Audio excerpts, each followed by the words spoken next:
answer, because there are people who don't speak also. So whether you know it or don't know it, but at least try. If you will speak, then at least something will come out and then I'll correct you. All right. So we are going to start this session right now. So as I have told you that tomorrow we are going to discuss Article 12, Article 13 and 14. However, I'll discuss only 14 in detail. 12 and 13 I'll tell you in just 1 minute. 12 talks about state. What is state? State, it's applicable from Article 12 to 35, 12 to 35 first thing. And state means that parliament, state legislature, and local bodies plus union executive, state executive, or any other kind of government authority. So there may be some authorities which are funded by government, they will also fall under the category of state.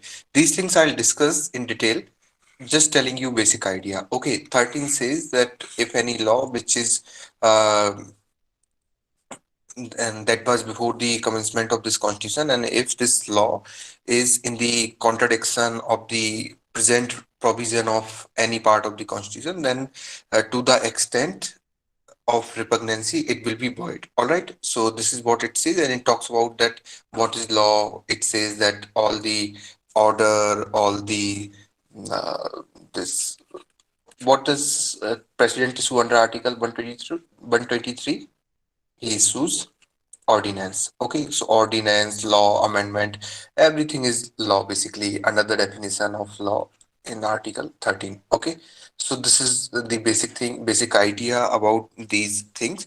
Now I'm going to discuss with you Article 14, because that is one of the most important thing, and you should know this thing, and it may take maybe one lecture or two lecture.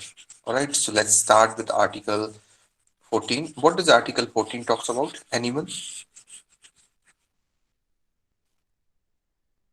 Equality before law and equal protection of law.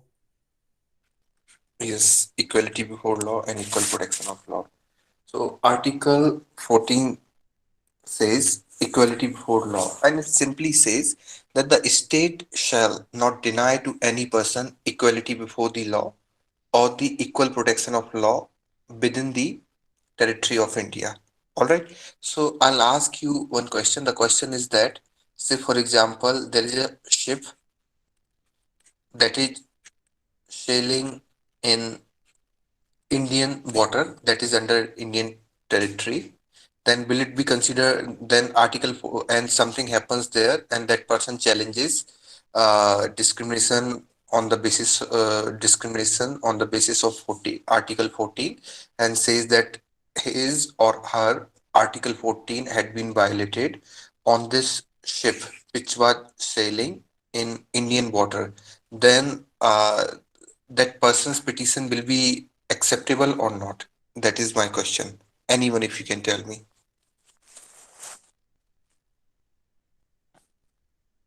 Did you understand the question?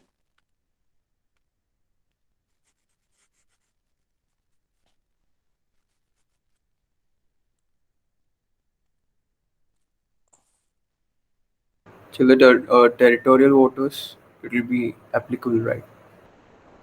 12 nautical miles inside after the baseline. Are you sure? Yeah, it is like it's considered as a part of land itself. Like territorial water is considered. Anyone else? Territorial marine territorial water is also a part of uh, within the part of Indian boundary. So the petition has been acceptable. Okay, anyone else? So can you repeat the question once? The question is that, say for example, there is a ship which is sailing in, that is not Indian ship. The ownership of ship belongs to United States of America. However, it is sailing in Indian water that is within 30 nautical mile from the shore of India. And something happens there, and there is a person, Mr. X, and he goes to Supreme Court of India under Article 32, and he says that my fundamental rights had been violated under Article 14 of the Indian Constitution. Therefore, you should listen us. So whether this petition will be acceptable or not, that was my question.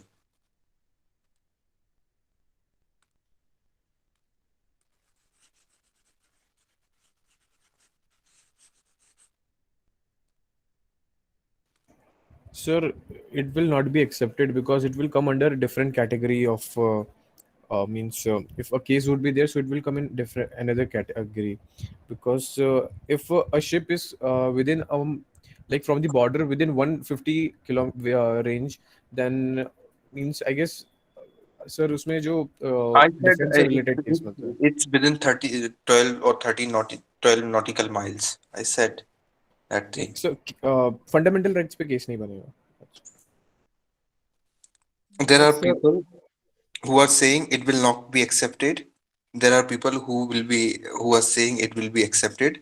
So this thing I'll tell you in the end of this session that what will happen there. All right. So let's go ahead and let's discuss other thing. So did So, you understand? wasn't there a similar issue with CAA?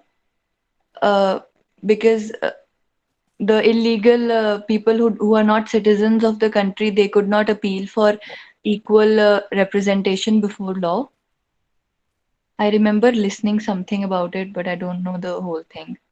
Actually, Manmeet, there are certain things, there are certain rights which are actually for the Indian citizens, and there are certain rights which are for foreigner also, for every citizen. Okay, so we'll have to see, for example, 15, Article 15, it is not for foreigner, it's only for citizen. Article 16, it's only for citizen. All right. However, 14 is universal in the nature, so it's applicable for everyone, whosoever is in Indian territory. But the main point is here, you'll have to see that how you are treating. Say, for example, let me give you another example. Forget about ship. Okay, it might create some sort of confusion. So say it's an embassy of UAE in India. Okay, and a person who is working here, and while working here, his some of the fundamental rights are being violated. And then what happens that he goes to Supreme Court under Article 32 and he says his fundamental rights under Article 14 had been violated. He was not treated equally in UAE embassy, which is located in Delhi. Now my question is that whether this petition will be acceptable or not. acceptable, No, sir. because it's UAE embassy, right? The land belongs to UAE. Exactly.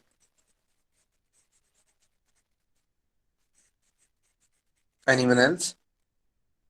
The petition is acceptable on the court because they are came under the category of foreigners. Okay, so these are two things, and in the end of session, I'll tell you. If I forget, then remind me. All right.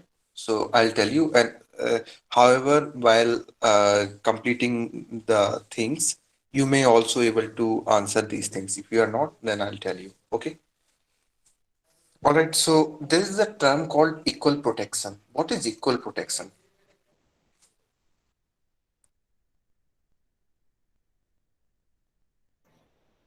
Sir, no Yeah.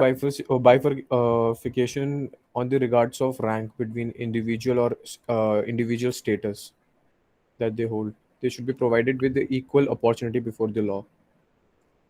Okay. Anyone else? Manmeen, what do you say? Sir, I couldn't follow the question. The question is, what is equal protection? What is the meaning of equal protection? What do you understand by equal protection?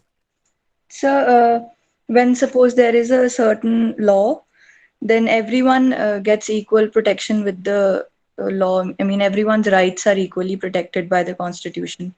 Nobody gets a certain benefit. I'm not sure. Okay. Okay, I'll tell Sir, you. Yes, yes, Shreya, go ahead. sir, it means equal treatment and same application of laws, and there should be no discrimination. It is of American concept, this equal protection of law. Okay. So basically, equal protection says that all persons similarly circumstanced shall be treated alike, both in privileges conferred and liability imposed. Did you understand what I said? Let me give you an example. Say, for example, there is a housing scheme, and the house are basically on rent, but rent are quite cheap. All right. So this is one house, this is two, second house, this is third house, like this.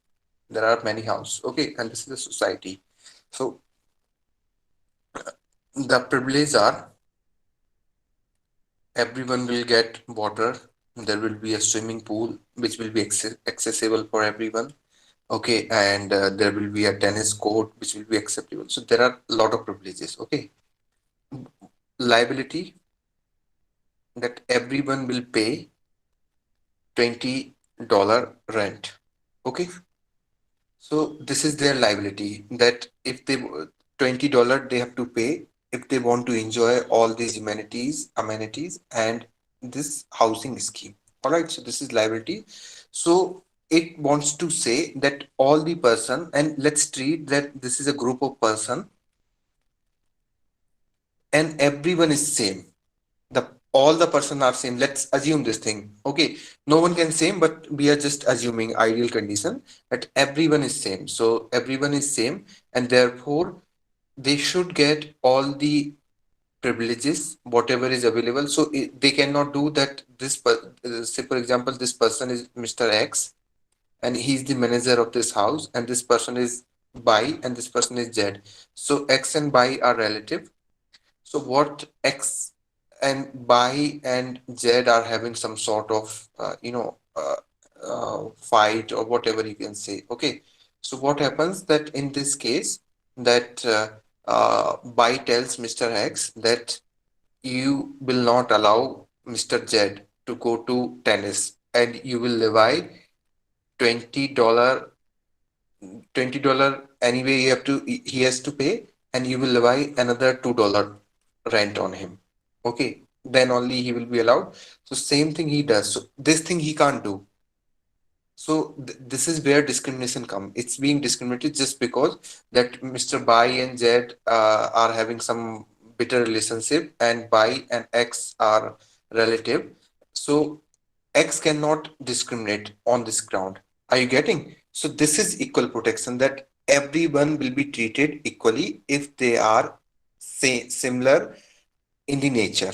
All right. So if amenities are being given to Y, then same will be given to Z also, and so on, X, Y, Z, and whosoever are living in this room. And if liability is $20, then he cannot be charged unreasonably beyond $20. Did you understand this thing? Understand equal protection? Yes, sir. Okay. Now we'll discuss the objective of Article 14.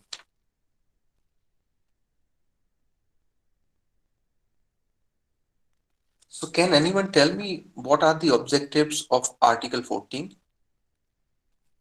Have you read about the objective of Article 14? Anyone?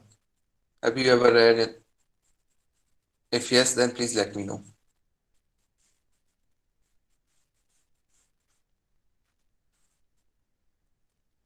Anyone? At least try. You should try. You should not, hesitate.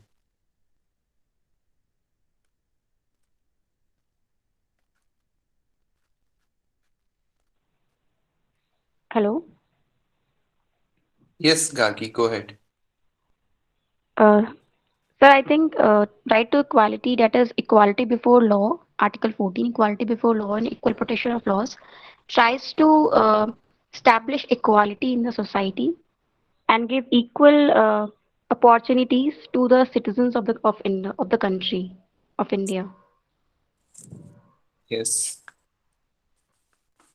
So I'll talk about the first objective, and the first objective says to secure all persons, citizens or non-citizen. Listen carefully. I'm talking about Article 14. All persons, and they can be citizens or non-citizen, the equality of status and opportunity referred to in the preamble to our constitution. So this is the first objective of Article 14. Once again, I'll repeat. The first objective of Article 14 is to secure all persons, citizen or non-citizen, the equality of status and opportunity referred to in the preamble to our constitution. So what kind of equality preamble talks about? Yesterday I have told you, so you'll have to tell me. Manbin, you tell me.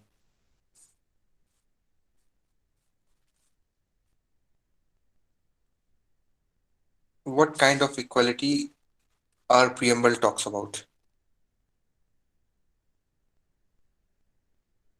I think she's not there. Mayuri, you tell. So social, economic, and I don't remember the other one.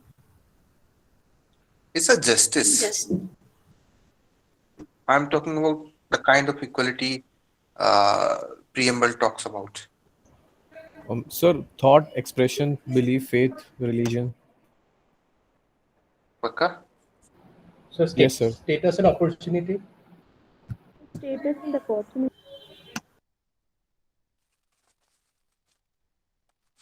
Anyone else, if you want, if you have something? Yes, sir. Status and opportunity. Yes, exactly. You need to know all these things because anytime UPSC can ask questions, so they can ask that what kind of equality the preamble talks about. So status and opportunity. And if we are talking about justice, so it talks about social, economic, and political justice.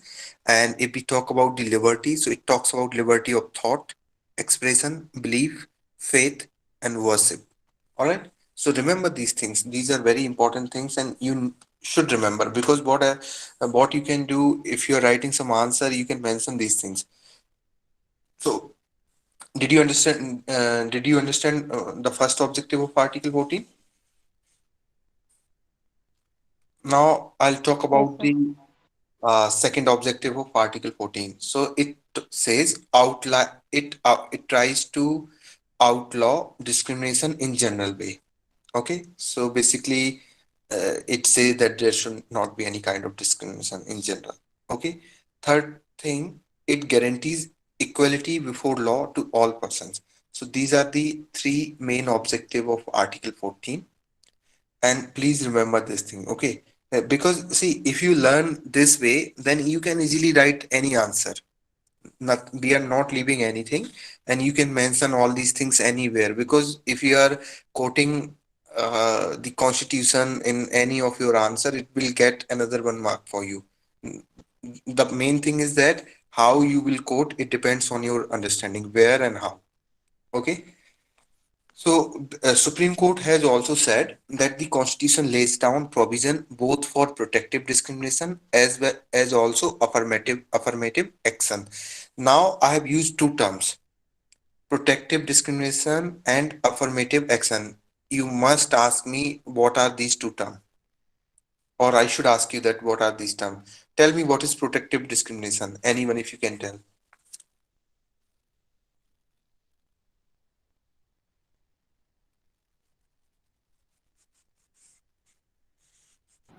So Please for tell me.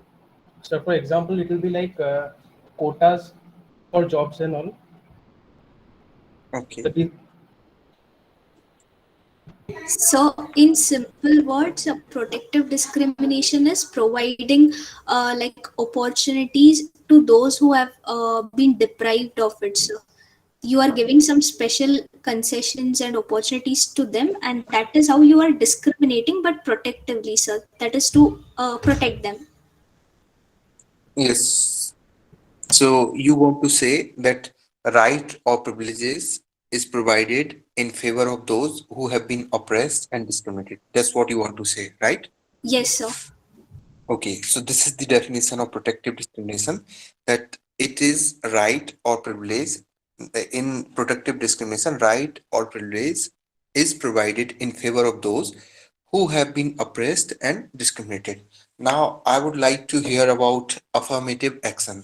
Who is going to tell me about affirmative action?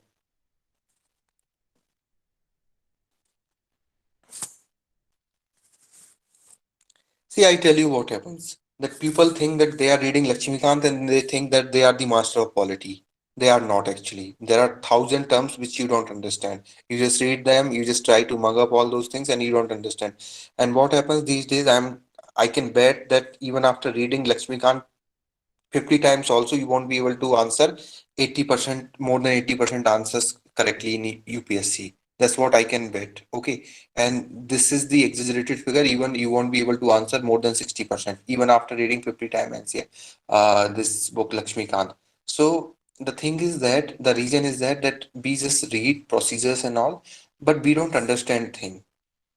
It's a very complicated thing because all these things written, our constitution had been written by lawyers, and its language is quite complicated. So if you don't understand each and every term, you won't be able to understand. And you, what UPSC does, it twist question. It just play with the language, and you won't be able to answer even you know the thing. And then you will come out and you will say, "अरे ये तो मुझे आता था." Therefore, I am saying that please try to understand each and everything, the basic small things. If you know every small and basic thing, your accuracy will be more than 85%. Tell me about affirmative action. Equally distribution of public resources. Okay.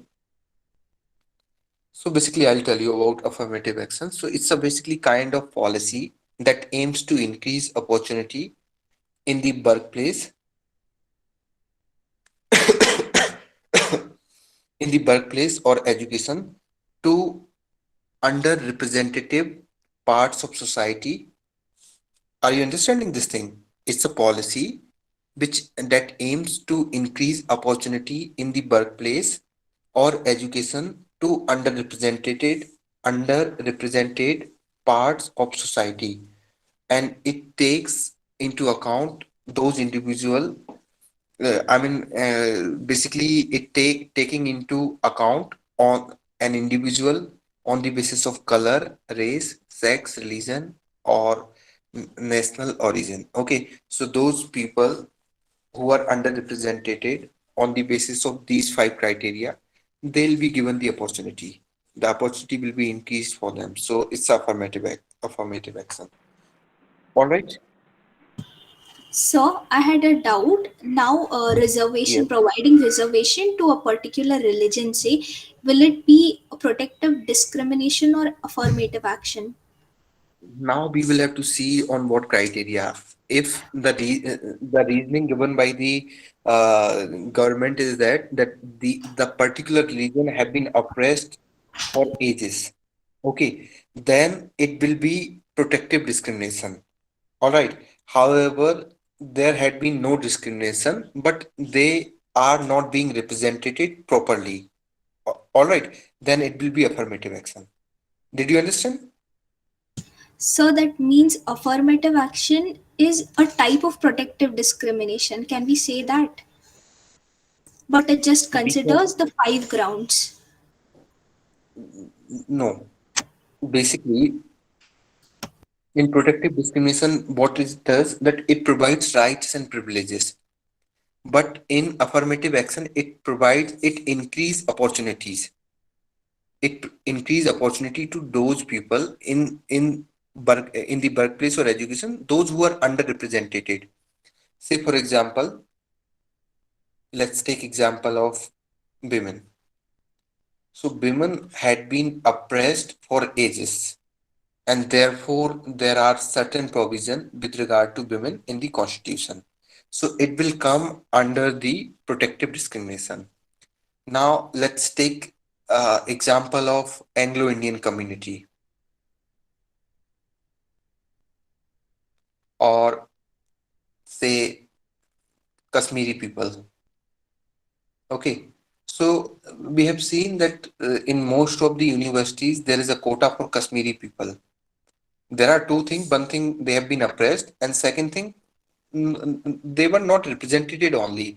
They were well off, everything was there. However, they were not represented. So let's take example of Anglo-Indian society only, that everything was there. Okay, they were well off, everything, but their representation was not there in the parliament. Therefore, we had Article 331 in the constitution, which which earlier provided that if two people from Anglo-Indian if there are no people from Anglo-Indian community in parliament, then the president shall appoint two people from this particular community, so that there should be representation. So basically, the affirmative action talks about the representation, that there may be certain group of people who may not be represented at certain place. So to increase their representation, we have affirmative action. Did you understand now? Yes, sir. Now it's clear. Sir, non-creamy layer is also came under this. Non-creamy layer. Yes. See, that is we can that is also a good example of affirmative action. Non-creamy layer person.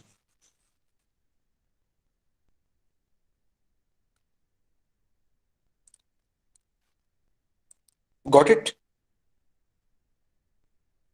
So this 33% reservation in municipalities and panchayat, that is also affirmative action, right? No, that's a protective discrimination.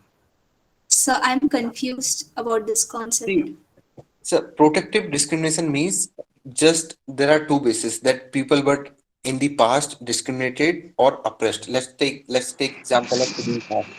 Okay. So we have seen for the ages they have been actually oppressed and discriminated, isn't it? Therefore, we have provided certain privilege, certain special rights for them for their advancement. So this is protective, that you are protecting these people. If you don't provide the particular right or privilege to these people will vanish, or they'll be in the same situation. All right. So this is protective discrimination. Just because these people have been oppressed or discriminated, therefore they are getting a special privilege. Right? Now it's clear? Yes, yes, sir. Now like Sir, shall I? Yes, yes. Yes, sir, even the women are underrepresented in in the elections. So, in the local body elections, when we see yeah. before So the reservation was provided. yeah, that if we have to see, the first category will be protective discrimination, second category will be affirmative action. So for women, both the cases go. I Okay. mean, So both things will be applicable. Yes. Okay. So can we just say like it depends on the context? Like you have to understand the context and then think if it is protective discrimination or affirmative action. Yes, exactly. It depends on Okay. the context. And like in very simple terms, protective discrimination is they have faced some oppression, so you are giving them some privileges. But Yes. in affirmative action, it is just you're giving an opportunity. They are already well off, but you feel that they're not represented. That's why you're giving an opportunity. That is They, affirmative action. yeah, they may or may not be well off. Okay, they may be well off, they may not be well off. However, the representation is not there. So let's take a simple example. This is me. This is Mahesh. This is you, and this is Abhay, and this is Aman. Okay, so we are the five people, a group of five people. So what happens that we have a group. However, you don't come. Okay, you have everything, but your representation is not there, and we are the part of society where we take different decisions for the welfare of the society. Okay, however, we are not allowing you. Okay, so actually we are there may be certain reasons that I may not like you, he may not like you, or we have the grouping that we only four people will take decision. If the fifth person will come, then there may be some problem or some sort of issue can come up. Okay, but we are saying that your interests are being hampered because you are not represented in this society, and therefore how will we know that what you need, what you don't need? Are you getting this point? Yes, sir. So sometimes we need to call those people also, so that we can understand what is their need, how they are doing, because they are anyway they are also part of the society, and therefore we need to call them, because without if all citizens of a society are not represented at a place which is making decision for entire society, then we can't say that it's a fair society. To make a society fair, we need to call everyone and we need to hear the voice of everyone, right? And that is the reason we have affirmative action. Yes, sir. Now it is completely clear. Okay. So basically, so you're liking this lecture, right? Or if you want, then I can tell you some other way also. Sir, I am liking it. Okay. I mean, I'm asking about the group. Okay. Because if you Yes, don't sir. like the lecture, then I can change the things and I can tell you from that perspective, which is written there in Lakshmikant, which most of the people like. No, sir. Describe it. It's okay, sir. You are describing. Yes. So basically, Article 14 of the Constitution, it embodies the principle of non-discrimination. Try to understand this thing, okay? And there is a case called M. Nagraj versus Union of India. Have you heard about this case? It was a very famous case, M. Nagraj versus Union of India.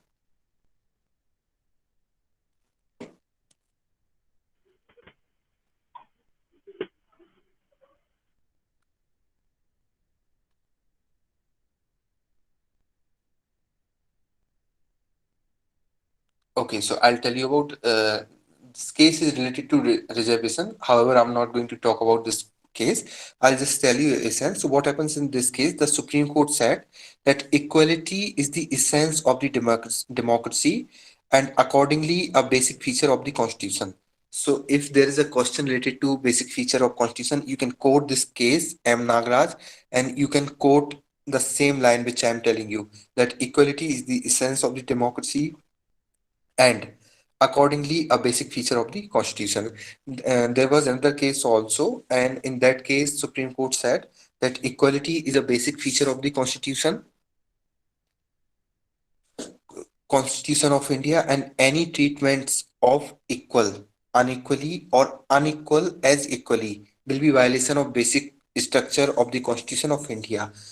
Did you understand? He's saying that if these are a group of 10 people and these people are equal, and see, things would seem abstract to you, but I'll give you a very simple example and you'll be able to figure out each and everything. You'll be able to understand what is equality before law, what is equal protection of law, so you will know everything, but you just listen carefully. So say, let's say that all these 10 peoples are equal, but these people are treated unequally. Okay, all these five people are being treated equally and five people are treated unequally. So it's not acceptable. If they are in same situation, in same circumstance, then all of them should be treated equally. All right. So this is what it said. And if they are not being treated, then it will be violation of the Indian Constitution. All right. So now I would want to talk about you those two concepts, equality before law and equal protection of law. So should I discuss those two things? Yes, sir. Yes, sir. Okay, so Article 14 has two concepts.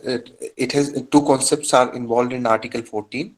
First one is equality before law, and second one is equal protection of law. Okay, and the provision of Article 14 corresponds to equal protection clause of the US Constitution. Which amendment it corresponds to?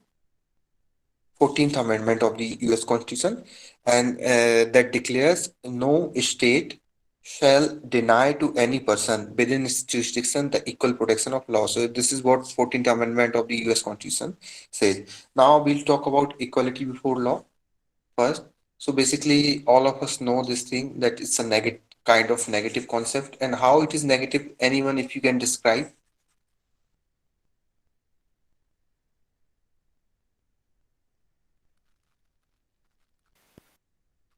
Sir, absence of special favor to any person. Why should there be any people favor for any person? So it means that law should not discriminate on basis of position or birth, on any attributes. So it is type of negative connotation. Okay, okay. I'll just first I'll tell you theory and then I'll give you an example which will bring more clarity and more understanding. So it says no special privilege in favor of anyone. What it says? No special privilege in favor of anyone. And it says that all are equally subject to the ordinary law of the land. And third thing, it says that no person, whatever be his rank or condition, is above the law. This is the equivalent to the second corollary of the Dicey concept of rule of law. Okay, so can you please tell me exception of this rule? It says that all are equally subject to the ordinary law of the land, and that no person, whatever be his rank or condition, is above the law. If you can give me an example of this thing, anyone. Sir, according to Article 105 and 191, President and the Parliament members are not subjected to some cases in this equality before law. Not exactly. Okay, tell me this concept is absolute or not? No, sir, this is not absolute Okay. because the court has right to deprive anyone regarding if the conditions are met to means cancel or means refrain them from their fundamental rights as well. However, only one fundamental rights, that is right against untouchability, it is absolute, I guess. What is absolute? What is the meaning of it? Sir, the absolute means supposingly we are provided with the few laws, matlab the fundamental rights I'm talking in terms about them, that the if like suppose the right to live is also not absolute, as ki we if somebody commits a crime, then the constitution or the means authority have the right to deprive them from this right as well. Means you are getting what I want to say. See, absolute means that undisputed. You can't dispute that thing. Say, Yes. for example, I'll give you one example that it's a number two. Okay. So you can't dispute anything. It's a number two. It's an absolute thing. It's a two means two. You can't say that this is one. You can't say this is four. It is two only.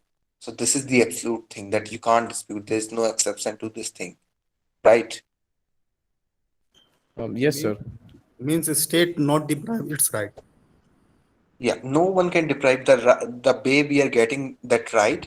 Nothing can touch that, and one is there is no exception of that thing. That is absolute. Absolute means that no one can dispute this fact. If this is, say, for example, 2 plus 2, 4, no one can dispute that 2 plus 2 is 3, right? This is the absolute thing. So जो absolute thing होती है उन पे कोई dispute नहीं होता, उनका कोई exception नहीं होता. आप 2 plus 2 में कोई exception नहीं लगा सकते हो, right?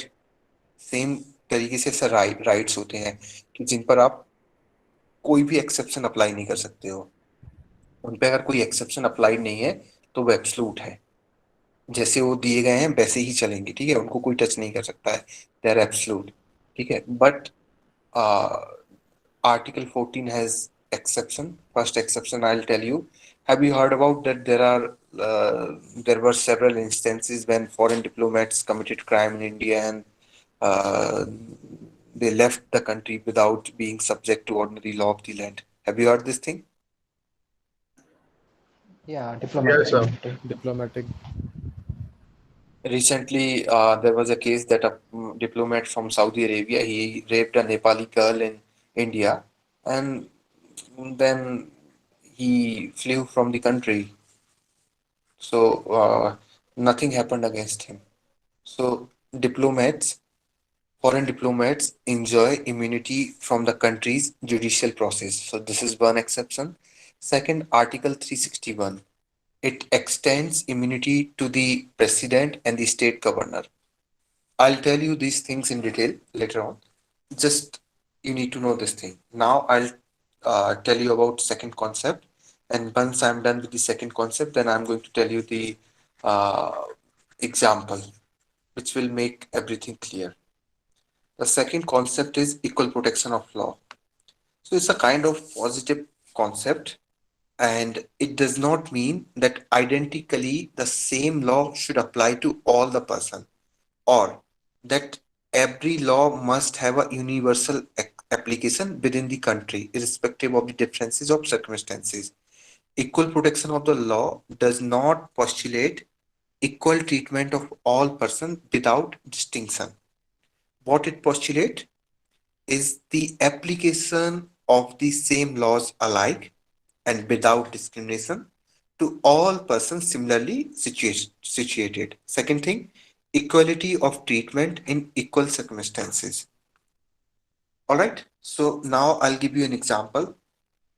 Let's say that this is a pen, or let's say this is a pencil. Okay. So this pencil cost for 10 rupees.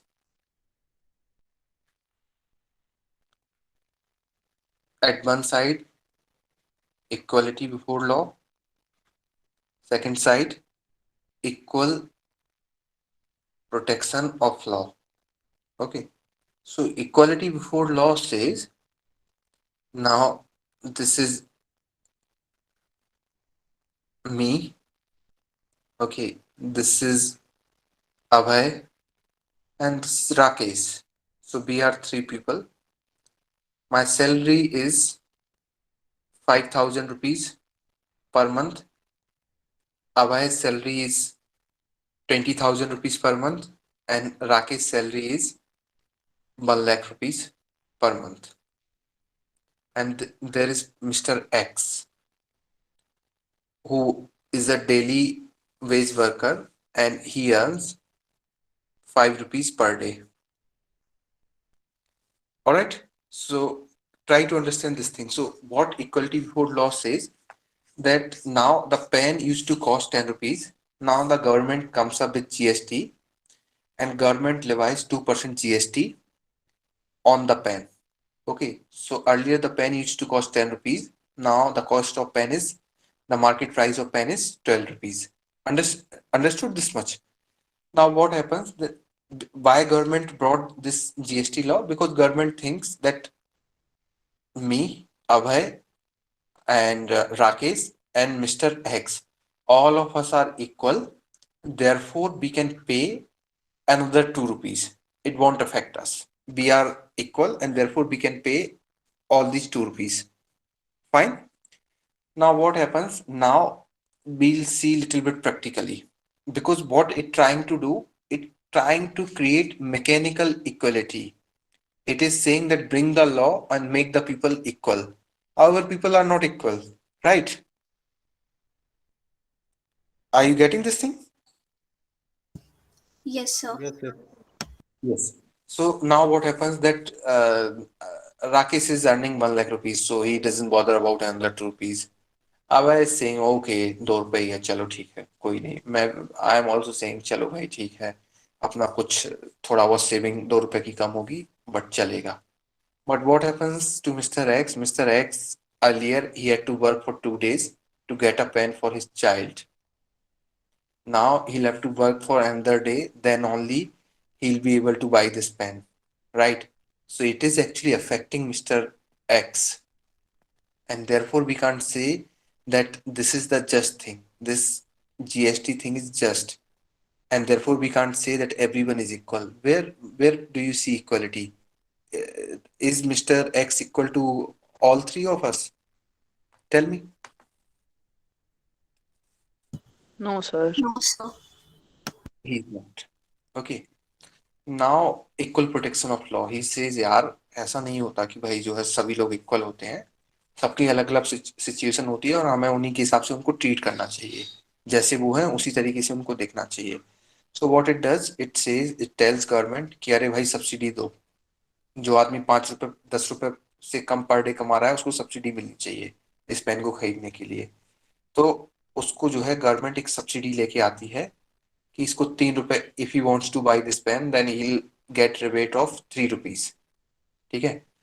मुझे नहीं मिलेगा, इसको नहीं मिलेगा, इसको नहीं मिलेगा, क्योंकि हमें 3 रुपए की 2 रुपए ज्यादा देना पड़े या 3 रुपए कम देना पड़े, it doesn't matter for us, but it matters for him, right.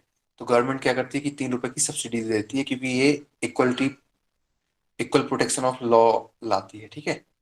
आप लोगों को समझ में आ गया क्या होता है equality before law and equal protection of law? Yes, sir. सबको समझ में आया? Yes, sir. Yes, sir. ठीक है। अब बाकी चीजें मैं इसमें काफी कॉन्सेप्ट हैं, ठीक है। एक बार मयूरी आपने मुझसे पूछा था वो क्लासिफिकेशन वाला कॉन्सेप्ट, ठीक है। और भी चीजें मतलब क्लास लेजिस्लेशन, ठीक है, डॉक्ट्रिन ऑफ क्लासिफिकेशन, ये सब चीजें मैं आपको कल बताऊंगा, ठीक है। अभी हम लोग क्या करेंगे, जो जिनको मैंने प्रेजेंट करने के लिए बोला है, नाउ आपको समझ आया ना सब कुछ, what ever I have told you today? Yes, sir. Sir, you said equality before law may be a kind of some type